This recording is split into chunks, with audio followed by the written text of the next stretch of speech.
당신이 처음부터 계획한 거였습니까? 첫 만남부터 모든 걸 다 계획했냐고요? 정우 씨, 제가 설명할 수 있어요. 처음엔 계획이었지만 나중엔 정말. 제 말 좀 들어보세요. 이제 와서 무슨 말씀을 하시겠다는 거예요? 우리가 제주도 여행 갔을 때도 그때 찍은 사진도 다 미리 준비한 거였죠? 그건 정우 씨, 저도 나중엔 정말 진심이었어요. 당신의 진심이 제 마음도 바꿨다고요. 진심이요? 제가 정말 바보였네요. 아내가 떠나고 13년 만에 처음으로 누군가를 믿었는데 당신을 만난 게 가장 큰 실수였나 봅니다. 죄송해요. 정말 죄송합니다. 제가 이제 와서 눈물을 보이시면 뭐 하겠습니까? 제 인생도 제 가족들의 신뢰도 당신이 다 무너뜨려 놨는데 안녕하세요. 저는 김정우입니다. 올해로 60이 됐네요. 오늘 저는 아내와 사별하고 새로운 사랑을 만난, 그리고 큰 상처를 받은 이야기를 들려드리려고 합니다. 아내가 세상을 떠난 건 2010년이었습니다. 그녀는 마지막까지 제 손을 잡고 미안하다는 말을 했어요. 암 진단을 받고 1년, 항암 치료로 머리카락은 다 빠지고 앙상하게 야위어가는 모습을 지켜보는 게 저에겐 또 다른 고통이었습니다. 여보, 나 없이도 잘 살아야 해요. 우리 아들 결혼도 보고, 며느리랑도 잘 지내고. 그게 마지막 유언이었죠. 아내는 그렇게 조용히 눈을 감았습니다. 그때 제 나이 47살이었어요. 아내는 제가 직장 생활하느라 힘들까봐 항상 새벽 5시면 일어나 도시락을 싸줬습니다. 말기암 투병 중에도 힘들다는 내색 한 번 없이 제 옷차림을 챙겼죠. 그런 아내였기에 더욱 마음이 아팠습니다. 장례를 치르고 난 후 텅 빈 집에 혼자 있는 게 두려웠습니다. 출근할 때만 되면 현관문 앞에서 다녀오겠습니다 라고 말하는 습관이 있었는데 더 이상 다녀오세요. 라는 대답이 들리지 않았죠. 퇴근하고 들어오면 항상 식탁에 따뜻한 국이 있었는데 이제는 차가운 테이블만 저를 반겼습니다.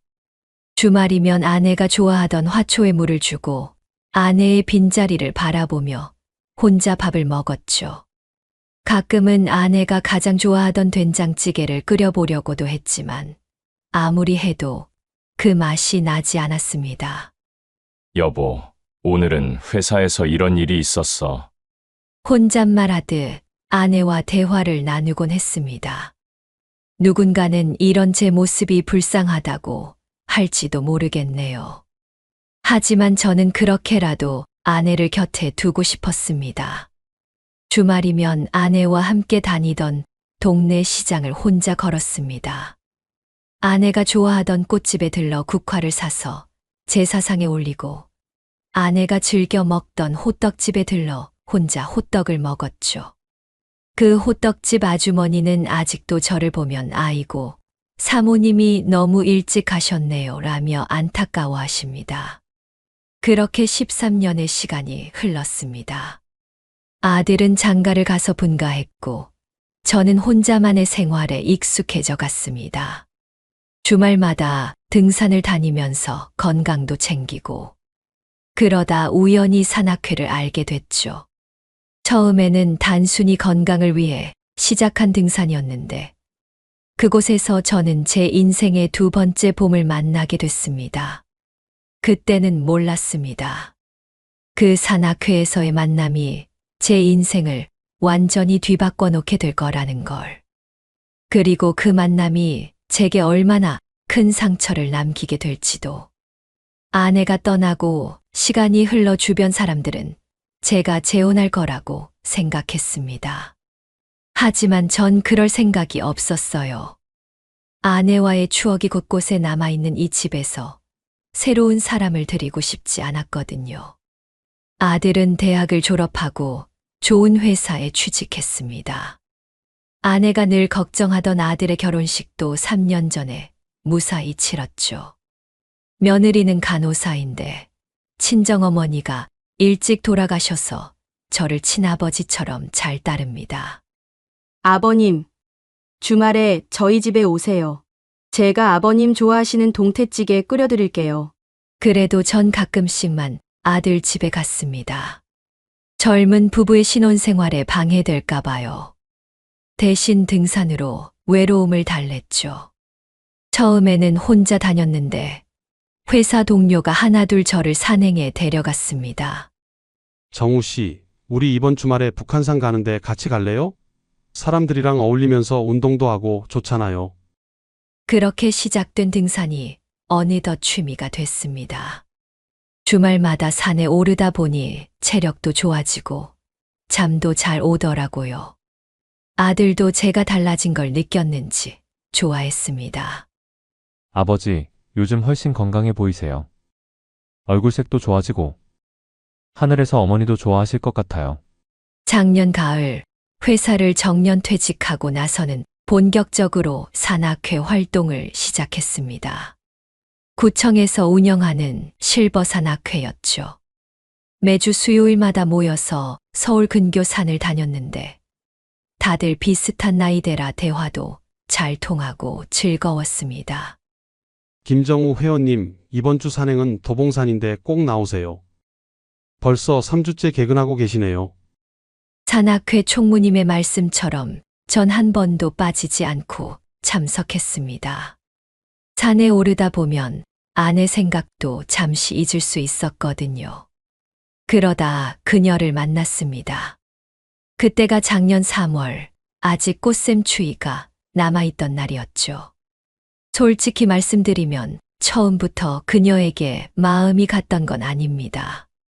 그저 산악회의 새로운 회원이라고만 생각했죠. 하지만 운명이란 게 참 이상한 것 같아요. 제가 그토록 피하고 싶었던 새로운 사랑이 제가 전혀 예상하지 못한 순간에 찾아왔으니까요. 그날은 아직 봄 기운이 완연하진 않았습니다. 도봉산 둘레길을 걷는데 간밤의 꽃샘 추위로 떨어진 매화 꽃잎들이 발밑에서 춤을 추고 있었죠. 그때 그녀가 처음으로 산악회에 나왔습니다. 안녕하세요. 저는 이수연입니다. 오늘부터 함께하게 됐어요. 검은색 등산복에 하얀 목도리를 두른 모습이 참 단정해 보였습니다. 나이는 50대 후반으로 보였고 말투에서 교양이 느껴졌죠. 첫인상은 조용하고 차분한 느낌이었습니다. 그날따라 날씨가 추워서 중간 휴식 시간에 제가 준비해간 유자차를 나눠 마셨는데 그녀가 제게 다가왔습니다. 김정우 씨 맞죠? 따뜻한 차 감사합니다. 오늘 같은 날씨에는 이게 최고인 것 같아요. 알고 보니 그녀도 저처럼 혼자였습니다. 10년 전에 이혼하고 줄곧 혼자 살았다고 하더군요. 딸 하나는 캐나다에서 공부한다고 했습니다. 저도 처음에는 많이 힘들었어요. 하지만 시간이 약이더라고요. 산에 다니면서 마음을 달래고 있죠. 그 말에 왠지 모를 친근감이 느껴졌습니다. 둘 다 비슷한 아픔을 겪었다는 걸 알게 된 후로 자연스럽게 이야기를 나누게 됐죠. 산행을 하면서 서로의 이야기를 조금씩 나누다 보니 어느새 그녀의 발걸음을 기다리고 있는 제 모습을 발견했습니다. 정우 씨 커피 좋아하세요?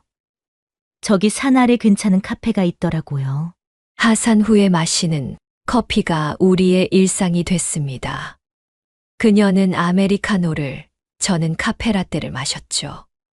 처음에는 산악회 회원들과 함께였는데 어느 순간부터 둘이서만 앉아 이야기를 나누게 됐습니다. 저는 말이에요. 사람들이 재혼하는 걸 이해할 수 없었어요. 그런데 이제는 조금 알 것 같아요. 나이 들어 혼자라는 게 생각보다 더 힘든 일이더라고요. 그녀의 말에 가슴이 쿵쾅거렸습니다. 저도 모르게 손이 떨려왔죠. 13년 만에 처음으로 느끼는 감정이었습니다. 수요일마다 만나던 산행이 토요일로도 늘어났습니다. 일요일에는 서울 근교 카페를 찾아다니며 이야기를 나눴고 가끔은 고궁을 산책하기도 했죠. 그녀는 제가 아내 이야기를 할 때마다 진지하게 들어주었고 저는 그녀의 힘들었던 이혼 이야기에 깊이 공감했습니다. 정우 씨, 우리 이렇게 만나는 게 나쁜 걸까요? 가끔 주변 시선이 신경 쓰여요. 제가 너무 이기적인 걸까요? 왜 그런 생각을 하세요? 우리가 뭐 잘못한 게 있나요? 그래도 다들 수군대잖아요. 산악회 회원분들도 예전 같지 않고 정우 씨의 아드님도 달가워하지 않을 거예요. 저는 행복합니다. 수연 씨와 함께 있으면 다시 살아있다는 게 실감나요. 13년 만에 처음으로 제가 숨 쉬고 있다는 게 느껴져요. 정우 씨, 제 나이에 이런 감정을 가져도 되는지 모르겠지만 이제는 수연 씨 없는 하루는 상상도 하기 싫어요. 매일 아침 눈을 뜨면 가장 먼저 떠오르는 게 수연 씨 얼굴이에요. 저도 정우 씨를 만난 후로 처음으로 진정한 사랑이 뭔지 알게 된 것 같아요. 그런데 왠지 불안해요. 이 행복이 오래가지 않을 것 같은 괜한 걱정이 드네요. 그런 말씀 마세요. 우리 이제 시작이잖아요. 봄이 오고 우리는 벚꽃 구경을 갔습니다. 여의도 윤중로를 걸으며 처음으로 손을 잡았죠. 그 순간 아내에 대한 미안함과 새로운 사랑에 대한 설렘이 교차했습니다. 정우 씨, 저도 처음에는 많이 망설였어요. 하지만 이제는 확실해요. 당신을 정말 좋아하게 됐어요. 그렇게 우리의 봄은 시작됐습니다. 하지만 그때는 몰랐습니다. 이 달콤한 봄날이 얼마나 짧을지. 수연 씨와의 만남이 잦아지면서 저는 점점 더 젊어지는 것 같았습니다. 아침에 일어나면 거울부터 보게 되고 옷차림에도 신경을 쓰기 시작했죠. 백화점에 가서 등산복도 새로 장만했습니다. 아버님, 요새 왜 이리 멋을 내세요? 향수도 뿌리시고. 며느리의 눈에도 제 변화가 보였나 봅니다. 아들도 처음엔 제가 활기를 되찾은 것 같다며 좋아했습니다. 하지만 산악회 사람들 사이에서 소문이 나기 시작하면서 상황이 조금씩 달라졌죠. 아버지, 그 이수연이라는 분. 정말 좋은 분 맞아요? 주변에서 안 좋은 소리가 좀 들리던데. 산악회에서도 미묘한 분위기가 감지됐습니다. 전에는 함께 하산하고 커피도 마시던 회원들이 이제는 슬그머니 자리를 피하곤 했죠. 정우 씨, 혹시 우리 산악회 그만둘까요? 수연 씨의 제안에 저는 고개를 저었습니다. 우리가 잘못한 게 뭐가 있나요? 서로 좋아하는 마음으로 만나는 건데. 그래도 주변 시선을 의식해서 우리는 조금 더 조심스럽게 만남을 이어갔습니다. 대신 등산 말고도 다양한 취미를 함께 하기 시작했죠. 수연 씨가 요리를 좋아해서 요리학원에도 같이 다녔습니다. 정우 씨, 오늘은 제가 김치찌개 끓여봤어요. 제 비법이 있거든요. 맛이 어떠세요? 우리 아내 솜씨만큼 맛있네요. 순간 저도 모르게 아내 얘기를 꺼냈다가 깜짝 놀라 수연 씨의 표정을 살폈습니다. 민감할 수 있는 이야기를 꺼내버렸다는 생각에 마음이 철렁했죠. 아, 죄송해요. 저도 모르게. 괜찮아요. 왜 그러세요? 정우 씨의 소중한 추억인데. 수연 씨는 오히려 따뜻하게 웃어주었습니다. 당신 아내분이 정말 훌륭한 분이셨나 봐요. 지금도 이렇게 그리워하시는 걸 보면 저도 그분만큼은 못하겠지만 정우 씨를 행복하게 해드리고 싶어요. 그 말에 눈시울이 붉어졌습니다. 아내에 대한 추억을 이해해주는 그녀의 마음이 참 고마웠죠. 주말이면 근교로 드라이브를 가기도 했습니다. 가평의 작은 카페에서 커피를 마시고 남한강변을 걸으며 서로의 손을 잡았죠. 그렇게 우리는 점점 더 가까워졌습니다. 정우 씨, 우리 다음 주에 제주도 갈까요? 둘이서요. 그때 전 너무 행복해서 그녀의 표정에 스친 불안한 기색을 미처 알아채지 못했습니다. 지금 생각해보면 그때 그녀의 눈빛이 평소와는 달랐던 것 같습니다. 제주도 여행은 정말 꿈만 같았습니다. 올레길을 걸으며 서로의 어깨에 기대고 숙소 테라스에서 노을을 바라보았죠. 처음으로 여행 사진도 찍었습니다. 정우 씨, 이쪽으로 좀 더 오세요. 바다를 배경으로 찍어드릴게요. 자, 이번엔 저 등대 앞에서 한 컷 찍어요. 정우 씨, 이쪽으로 오세요. 카메라 앞에서 어색해하는 제게 수연 씨가 자연스럽게 다가와 팔짱을 끼더군요. 이렇게 하면 더 자연스러워 보일 것 같아요. 햇살도 예쁘게 들어오는데. 그때는 그저 행복했습니다. 수연 씨가 제 모습을 사진에 담고 싶어 하는 것이 그저 예쁜 마음으로만 느껴졌죠. 하지만 지금 생각해보면 그녀가 유독 우리의 데이트 장면마다 사진을 남기려 했던 건 이미 계획된 각본이었나 봅니다. 제주도에서 돌아온 후 수연 씨는 갑자기 적극적으로 변했습니다. 제 집에 자주 찾아와 요리를 해주겠다고 하고 청소도 해주겠다고 했죠. 정우 씨, 이제 제가 옆에서 챙겨드릴게요. 늘 혼자 섞인 일을 해결하시는 게 안쓰러웠거든요. 어느 날은 통장 정리를 도와주겠다며 제 재산 현황에 대해 물어보더군요.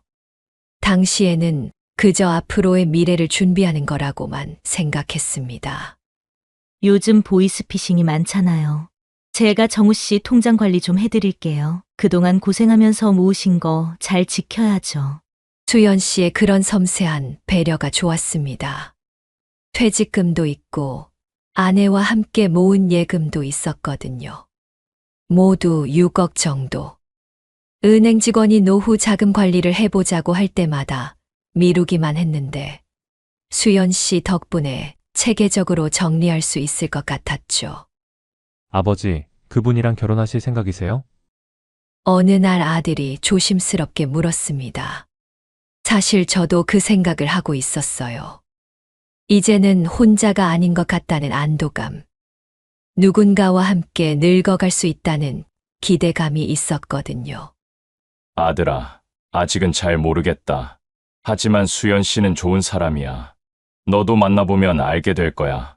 그러던 어느 날 수연 씨가 울면서 전화를 했습니다. 정우 씨, 제가 급하게 2천만 원이 필요해요. 캐나다에 있는 딸아이가 급성 맹장염으로 수술을 받았는데 보험 처리가 안 된다고 하네요. 망설임 없이 돈을 보내줬습니다. 사랑하는 사람의 딸이니 제 딸이나 다름없다고 생각했으니까요. 그런데 그게 시작이었습니다. 한 달 뒤, 이번에는 자기 동생의 사업 자금 때문에 5천만 원을 빌려달라고 했죠. 그리고 얼마 지나지 않아 자신의 아파트 전세금 대출이자가 밀렸다며 3천만 원을 더 빌려달라고 했습니다. 돈을 빌려줄 때마다 수연 씨는 눈물을 보이며 미안하다고 했습니다. 곧 갚겠다고, 본인 명의의 아파트를 담보로 주겠다고 약속했죠. 하지만 그때 처음으로 이상한 낌새를 느꼈습니다. 산악회 회원 중 한 분이 절 찾아왔거든요. 정우 씨, 제가 꼭 드릴 말씀이 있습니다. 그 여자 좀 조심하셔야 할 것 같아요. 예전에도 비슷한 일이 있었다고 하더라고요. 산악회 최 총무님의 말씀에 처음엔 귀를 막았습니다. 내가 사랑하는 사람을 의심하는 게 싫었거든요. 하지만 최 총무님은 계속해서 증거들을 들이밀었습니다. 작년에도 옆 동네 산악회에서 비슷한 일이 있었어요. 그때는 70대 회장님을 꼬셨다고 하더라고요. 거기서도 딸 유학 비용 때문에 곤란하다면서. 가슴이 덜컥 내려앉았습니다. 수연 씨가 말했던 캐나다 유학, 그리고 동생의 사업 자금. 모든 게 거짓이었을까요? 사실 그분 결혼하신 지 얼마 안 됐다는 소문도 있어요. 지금 남편분이 세 번째라고 하던데. 그 말을 듣는 순간 머릿속이 하얘졌습니다. 수연 씨는 분명 이혼한 지 10년 됐다고 했는데 의심이 시작되자 이상한 점들이 하나둘 떠올랐습니다. 언제나 제 통장 관리를 자청하던 일, 제주도에서 유독 사진 찍기를 좋아하던 모습, 그리고 자주 걸려오던 급한 전화들. 아버지, 제가 알아본 건데요. 그분 아파트는 전세고 그것도 이미 대출이 가득 차 있대요. 아들의 말에 가슴이 무너져 내렸습니다. 수연 씨는 담보로 주겠다며 본인 명의 아파트 등기부등본을 보여줬는데 그것도 위조였던 걸까요? 퇴직금 통장을 확인해 보니 이미 1억이 넘는 돈이 빠져나가 있었습니다. 매번 급한 일이 있을 때마다 조금씩. 그렇게 제 노후 자금이 사라지고 있었네요. 정우 씨, 우리 이번 주말에 등산 가기로 했잖아요. 제가 맛있는 김밥 싸 갈게요. 수연 씨의 다정한 목소리. 이제는 그 속에 숨겨진 거짓을 찾게 되더군요. 산악회 회원들의 달라진 태도가 이제야 이해됐습니다. 그들은 이미 알고 있었던 걸까요? 수연 씨의 본 모습을. 하지만 사랑에 빠진 제 눈에는 그 어떤 경고도 들어오지 않았죠. 그러던 어느 날 또다시 수연 씨의 전화가 걸려왔습니다. 정우 씨, 이번엔 정말 급해요. 제 동생이 교통사고가 났는데 보험 처리가 안 된다고 하네요. 전과 같은 다급한 목소리였지만 이번엔 뭔가 달랐습니다. 그녀의 떨리는 목소리에서 진심이 아닌 듯한 무언가가 느껴졌기 때문입니다. 통화를 마치고 생각에 잠겨 있던 그때 산악회 최총무님이 조심스럽게 저를 찾아왔습니다. 정우 씨, 잠시 시간 좀 내주시겠어요? 제가 꼭 만나게 해드릴 분이 계세요. 아파트 입구 주차장에서 기다리고 있던 최총무님 옆에는 낯선 중년 남성이 서 있었습니다. 처음 보는 얼굴이었지만 왠지 모르게 불안한 예감이 들었죠. 실례합니다. 김정우 씨 되시죠? 네. 그런데 누구신지. 저는 이수연 씨 전 남편입니다. 아니, 정확히는 마지막 피해자라고 해야 할까요? 그는 한숨을 쉬더니 가방에서 서류 뭉치를 꺼냈습니다. 경찰 조서, 민사소송 판결문, 그리고 여러 장의 사진들. 제 손이 떨리기 시작했습니다. 이수연은 제 돈 3억을 가지고 도망갔습니다. 그것도 결혼한 지 1년 만에. 똑같은 수법이었어요. 처음에는 딸 유학비용, 그 다음에는 동생 사업자금. 심장이 멎는 것 같았습니다. 그가 보여준 사진 속에는 수연 씨의 또 다른 모습이 있었습니다. 다른 이름으로 다른 남자들과 찍은 사진들. 모두 저와 비슷한 연배의 중년 남성들이었죠. 서울에서만 5명이에요. 부산에도 2명. 모두 비슷한 패턴이었습니다. 등산 모임에서 시작해서 감정을 이용하고 돈을 빌려간 뒤 잠적하는. 손에 들고 있던 서류들이 바닥에 떨어졌습니다. 그동안 제가 얼마나 큰 착각 속에 살았는지 실감이 났죠. 처음에는 항상 등산 모임이었어요. 취미가 같은 사람이라며 접근하고 혼자 사는 중년 남성들을 노린 겁니다. 특히 퇴직금을 받은 분들을. 그제서야 이해가 됐습니다. 왜 수연 씨가 제 통장 관리를 자청했는지, 왜 갑자기 제주도 여행을 제안했는지. 모든 게 계획된 각본이었던 거죠. 김정우 씨는 얼마나 피해를 보셨습니까? 지금까지 1억 3천만 원 정도요. 제 목소리가 떨렸습니다. 13년간 아내와 함께 모은 돈, 그리고 퇴직금. 모두 수연 씨를 믿었기에 내어준 거였는데. 아직 늦지 않았습니다. 저희가 만든 피해자 모임이 있어요. 이미 경찰에도 신고가 들어가 있고 수사가 진행 중입니다. 그가 건넨 명함에는 중년 사기 피해자 모임이라고 적혀 있었습니다. 가슴이 무너져 내렸습니다. 집으로 돌아와 수연 씨가 준 등기부등본을 다시 확인했습니다. 위조된 것이 맞았어요. 그리고 그녀가 말했던 캐나다에 있다는 딸. 그런 딸은 애초에 존재하지도 않았다고 합니다. 아버지, 이제 어떻게 하실 거예요? 아들이 걱정스러운 눈으로 물었습니다. 창피했습니다. 제 나이가 몇인데 이런 식으로 사기를 당하다니. 그날 밤 수연 씨에게서 문자가 왔습니다. 정우 씨, 이제 곧 돈 갚을 수 있을 것 같아요. 조금만 더 기다려 주세요. 읽지 않은 채 삭제했습니다. 이제는 더 이상의 거짓말을 듣고 싶지 않았으니까요. 다음 날 경찰서로 향했습니다. 제가 할 수 있는 마지막 선택이었죠. 조사실에 앉아 진술을 하는 동안 문득 아내 생각이 났습니다. 여보, 미안해요. 당신을 배신한 것 같아서 당신을 볼 낯이 없소. 하지만 이제는 알았습니다. 제가 진정으로 배신한 건 아내가 아닌 저 자신이었다는 걸. 김정우 씨, 이수연 씨는 사기 결혼 전문 조직이었습니다. 형사가 건네준 자료를 보는 순간 온몸에 힘이 빠졌습니다. 수연 씨는 이미 3번의 사기 결혼 전과가 있었고 그때마다 이름을 바꿔가며 새로운 피해자를 만들었다고 합니다. 이수연이라는 이름도 가명입니다. 본명은 강미경. 그리고 이번에는 총 9명의 피해자가 더 있었어요. 형사의 말에 따르면 그들은 철저히 조직적으로 움직였다고 합니다. 등산 모임마다 정보원을 심어두고 퇴직금을 받은 신규 회원이 들어오면 바로 보고가 올라갔다고 해요. 처음부터 김정우 씨를 노린 겁니다. 퇴직금과 예금, 그리고 혼자 사신다는 점까지 완벽한 표적이었죠. 제가 산악회에 처음 나왔을 때부터 이미 제 정보는 그들에게 넘어가 있었다는 겁니다.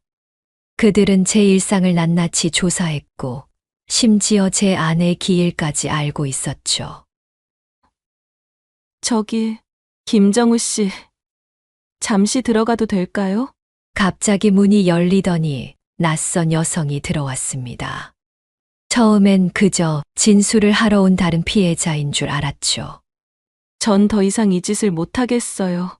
정우 씨를 속이는 동안 저희가 얼마나 치밀하게 준비했는지 이제라도 모든 걸 말씀드리고 싶어요. 형사님도 저도 그녀의 갑작스러운 고백의 말을 잃었습니다. 그녀는 수연 씨와 함께 일했던 조직원이었죠. 조직에 들어온 지 얼마 안 됐을 때였어요. 정우 씨를 처음 봤을 때 수연 언니가 말했죠. 이번엔 대박이야. 퇴직금에 보험금까지 완벽한 대상이야 라고. 숨이 멎는 것 같았습니다. 제주도 여행도 그때 찍은 사진들도 다 계획된 거였어요.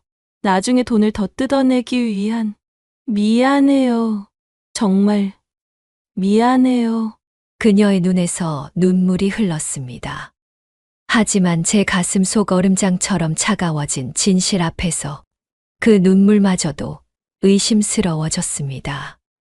강미경은 아니, 이수연은 처음부터 김정우 씨의 퇴직금을 모두 노리고 있었어요. 결혼까지 하고 나면 나머지 재산도 차례차례 빼돌릴 계획이었죠. 방금 전까지 제 가슴을 설레게 했던 모든 추억들이 한순간에 싸늘한 계획으로 변해버렸습니다.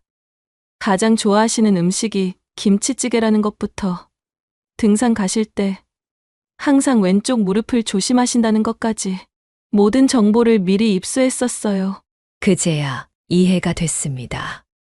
왜 수연 씨가 그토록 완벽하게 제 취향을 알고 있었는지, 왜 그토록 자연스럽게 제 마음에 들어올 수 있었는지. 지금까지 확인된 피해 금액이 총 43억입니다. 그리고 아직도 몇 명의 피해자가 더 있을 것으로 추정되고 있어요. 형사의 말에 현기증이 났습니다. 저 같은 바보가 얼마나 더 있었던 걸까요? 그리고 그들은 모두 저처럼 진심을 믿었던 걸까요? 집으로 돌아오는 길, 다리가 휘청거렸습니다. 아들이 부축하려 했지만 고개를 저었죠. 혼자 걷고 싶었습니다. 이 수치스러운 순간을 혼자 견뎌내고 싶었으니까요. 일주일째 아무것도 먹지 못했습니다. 아들과 며느리가 번갈아 찾아왔지만 방문을 열어주지 않았어요. 그저 이불 속에 누워 천장만 바라보았죠. 창피했습니다. 화가 났습니다. 그리고 너무나 슬펐습니다. 그렇게 보름이 지났을까요? 아내의 기일이 돌아왔습니다. 아버지, 어머니 제사상에 술 한 잔 올려야 하지 않겠어요?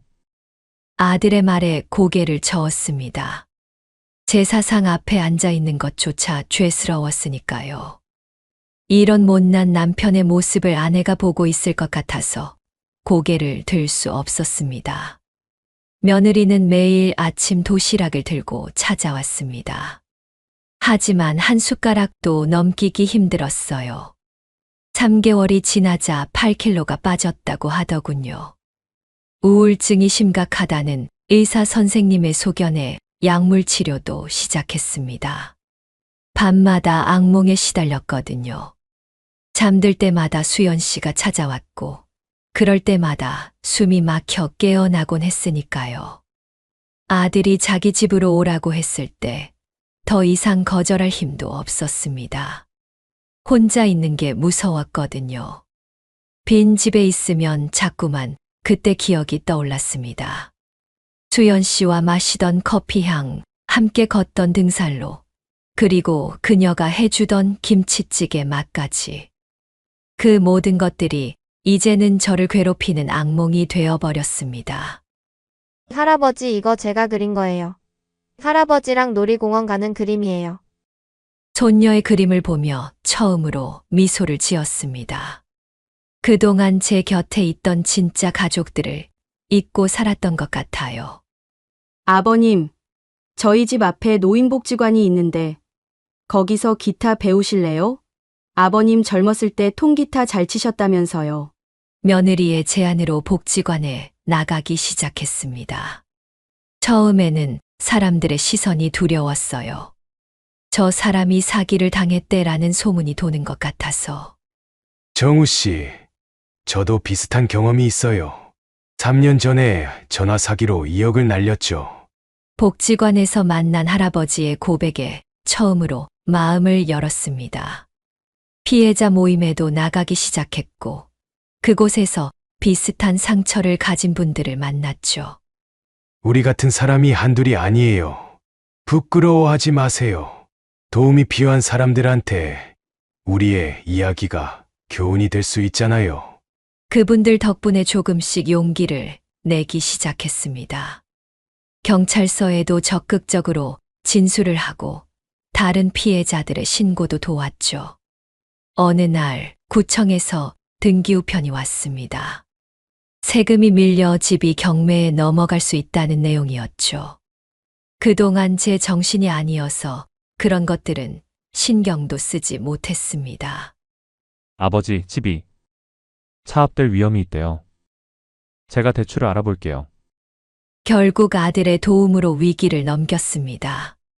아내와 함께 살던 집을 지키기 위해 아들이 자기 집을 담보로 대출을 받았어요. 자식에게까지 빚을 지게 만든 제 자신이 너무나 부끄러웠습니다. 아들아, 미안하다. 이제 정신 차릴게. 그날 이후로 조금씩 변화하기 시작했습니다. 아들이 알려준 복지관에 나가 기타를 배우기 시작했고 점점 웃음도 되찾아갔죠. 6개월이 지난 지금은 손녀의 밝은 목소리에 절로 미소가 지어집니다. 할아버지, 오늘은 어디 가요? 또 기타 치러 가세요. 이제는 이런 일상적인 대화가 가능해졌네요. 물론 아직도 가끔은 그때 일이 떠오르지만 더 이상 괴롭지만은 않습니다. 김정우 씨, 이제 수사가 거의 마무리 단계입니다. 조직의 총책을 검거했고 이수연, 아니 강미경도 곧 재판을 받게 될 거예요. 형사님의 연락을 받고 법원에 다녀왔습니다. 12년형을 선고받았다고 하더군요. 그녀를 마주치진 않았습니다. 마주칠 용기도 이유도 없었으니까요. 아버지, 요즘 많이 건강해지신 것 같아요. 그래도 좀 더 저희랑 계시는 게 어떠세요? 아들의 말에 고개를 저었습니다. 그 사건 이후 첫 며칠은 계단 소리만 들려도 가슴이 덜컥 내려앉던 그 집이었지만 이제는 다시 돌아가도 될 것 같았습니다. 아니다. 이제 돌아가 볼까 해. 너희한테 너무 오래 신세를 졌구나. 아니에요, 아버지. 저희야 좋은데. 정말 괜찮으시겠어요? 응. 이제 혼자서도 잘 지낼 수 있을 것 같다. 손녀랑 기타도 치고 복지관에도 다니고 너희들 덕분에 많이 나아졌어. 이제는 매주 화요일마다 복지관에서 기타를 치고 목요일엔 산책 동호회에도 나갑니다. 처음엔 그저 시간을 보내기 위해 시작한 일들이었는데 어느새 제 삶의 일부가 되어 있더군요. 정우 씨 잘 지내시죠? 기타 동호회에서 만난 박 선생님이 커피를 마시며 말을 꺼냈습니다. 복지관에서 이번에 독거노인 돕기 봉사활동을 시작한다고 하더라고요. 우리도 한번 해볼까요? 기타도 쳐드리고 말동무도 해드리고. 망설임 없이 고개를 끄덕였습니다. 1년 전 제가 그랬던 것처럼 이제는 제가 누군가에게 따뜻한 위로가 되어줄 수 있을 것 같았거든요. 할아버지 이거 보세요. 제가 학교에서 상 받았어요. 할아버지가 가르쳐 주신 기타로 발표회 했거든요. 손녀에게 기타를 가르쳐 주기 시작한 지 6개월. 서툴지만 열심히 배우는 모습을 보며 행복을 느낍니다. 여보, 이제야 당신한테 떳떳해질 수 있을 것 같소. 아내의 영정 앞에서 오랜만에 편안한 마음으로 이야기를 나눴습니다. 더 이상 죄책감에 시달리지 않아요. 이제는 알겠더군요. 진정한 사랑은 상대방의 아픔을 자기 것처럼 느끼는 것이라는 걸. 아버님, 이번 주말에 저희 집에서 삼겹살 구워 먹어요. 은지가 할아버지 보고 싶다고 난리예요. 이제는 주말마다 가족들과 함께 시간을 보냅니다. 등산도 다시 시작했어요. 이번에는 혼자가 아닌 아들, 며느리, 손녀와 함께입니다. 할아버지 저기 봐요. 다람쥐야. 이야, 우리 은지 눈썰미가 좋네. 할아버지보다 먼저 발견했네. 등산로를 오르다 보면 문득 그때의 기억이 스치기도 합니다. 하지만 이제는 그 기억이 저를 무너뜨리지 않아요. 그저 인생의 한 페이지로 받아들일 수 있게 됐습니다. 복지관 봉사활동은 제게 새로운 삶의 의미를 가져다 줬습니다. 저처럼 외로움에 지친 분들을 만나면서 제 상처를 더 깊이 이해하게 됐거든요. 이제는 그분들의 이야기에 더 깊이 공감하고 진심 어린 위로를 건넬 수 있게 됐습니다. 정우 씨 오늘도 기타 들고 오셨네요? 네, 어르신들이 좋아하시잖아요. 오늘도 다 같이 노래 한 곡 부르자고요. 지난 주말에는 며느리가 깜짝 소식을 전해줬습니다. 아버님, 이번에 둘째가 생겼어요. 은지가 동생을 갖게 됐답니다. 새로운 가족의 소식에 가슴이 따뜻해졌습니다. 아내가 떠나고 수연 씨를 만나고 그 모든 시간을 지나 이제야 진정한 행복이 무엇인지 알 것 같습니다. 김정우님의 이야기를 마무리하며 여러분께 꼭 전하고 싶은 말씀이 있습니다. 사랑은 나이가 들었다고 해서 조심스러워야 하는 게 아닙니다. 하지만 상대방을 향한 내 마음이 진실하다고 해서 그 사람의 진심까지 보장되는 것은 아니죠. 우리는 종종 외로움에 눈이 멀어 신중함을 잃어버립니다. 하지만 진정한 사랑은 결코 서두르지 않습니다. 상대방의 진심을 확인하는 데는 시간이 필요하고 그 시간은 결코 낭비가 아닙니다. 특히 우리 나이대의 사랑은 더 큰 책임감이 필요합니다. 우리의 선택이 우리 자신뿐 아니라 우리를 믿고 의지하는 가족들의 삶에도 영향을 미치니까요. 김정우님은 이제 자신의 쓰라린 경험을 통해 더 단단해지셨습니다.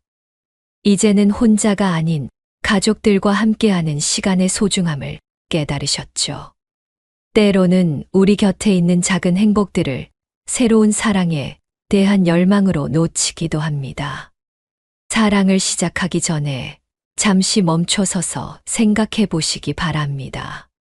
내가 진정 원하는 것은 무엇인지, 그리고 그 선택이 나와 내 주변 사람들에게 어떤 영향을 미칠지, 그리고 무엇보다 이미 내 곁에 있는 소중한 사람들을 잊지 않기를 바랍니다. 오늘도 세월의 지혜를 시청해 주셔서 감사합니다. 여러분의 하루하루가 지혜로 채워지길 바라며 다음 이야기로 찾아뵙겠습니다. 구독과 좋아요, 그리고 알림 설정해 주시면 더 많은 인생의 지혜를 나눌 수 있습니다. 감사합니다.